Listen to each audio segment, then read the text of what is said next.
ياه. محتاج مساعده؟ انت تعبان في حاجه؟ عندي رئه متليفه. عندك تليف في الرئه؟ طب انت واقف مستني ايه؟ والله العظيم الفيديو ده هيعلمك يعني انت قد ايه في نعيم. اسمع الراجل ده والله العظيم قمة الشكر وقمة انا مش هخليك تسمع. اسمع الراجل ده وشوف حامد ربنا وعايش ازاي، وراجل سكرة جدا. والفيديو ده بصراحة ابكاني.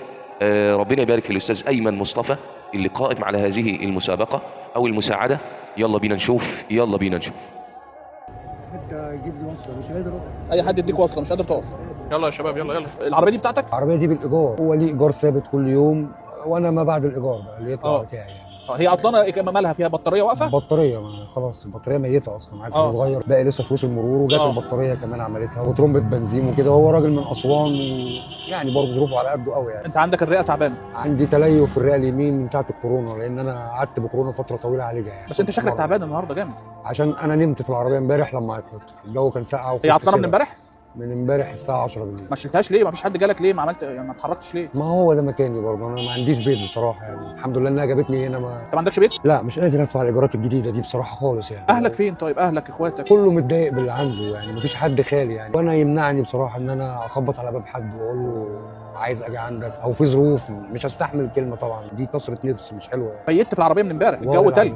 والله العظيم انا صوابعي ما قادر احركها، السقعه كانت قويه جدا جدا لدرجه ان انا كل ما اروح في النوم حاسس في شوك في جسمي من السقعه. فالحمد لله على كل حال يعني، هي ابتلاءات ويبتلى المرء على قدر دينه. انت راضي؟ تمام الرضا.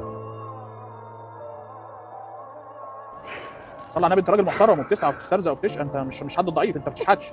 لا عمري ولا عمري مديت ايدي. انا ممكن جت عليا ظروف باليومين، ممكن رغيف عيش، عشان ما اقولش لحد، محدش هيحس بيا ومحدش يشعر بيا. هتيجي هيفتح باب، مش هيقفله ابدا. عايز لها فلوس كام عشان تتصلح؟ اقل بطاريه بياخدوا القديمه بيحسبوها ب 500 جنيه، وبيحسبوا الجديده ب 2500 جنيه. انت ماشي معاك كام في جيبك دلوقتي؟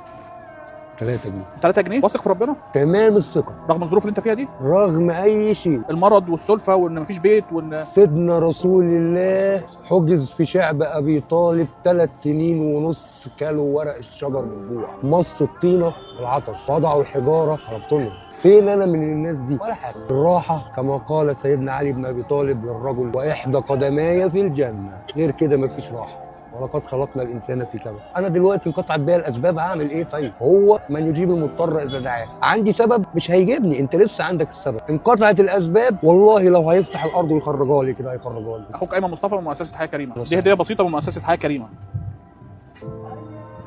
هديه ايه؟ فلوس يعني؟ شوفها. لا اله الا الله.